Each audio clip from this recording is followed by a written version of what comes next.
أرقى وأغرب غريبة ممكن تحضروا اليوم غادي نشاركها معكم. أول حاجة كنحتاجوها 450 غرام ديال الدقيق الأبيض، كاس ديال زيت نباتي، فاني، نص كاس ديال سكر سنيدة، وخميرة ديال الحلويات وحدة ونص.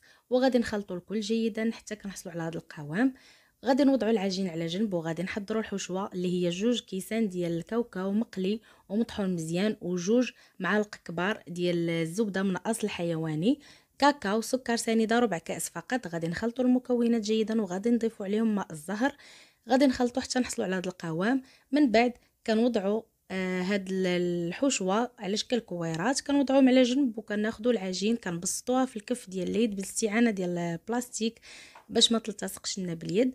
وكنحاولوا نجمعوها على هذا الشكل وكنكوروها، وكيكون الفران سخون كنوضعوها في صفيحه ديال الفرن وكندخلوها لتحت حتى كتشقق كما غريبه العاديه. ومن بعد كنوضعوها الفوق باش تكمل الطياب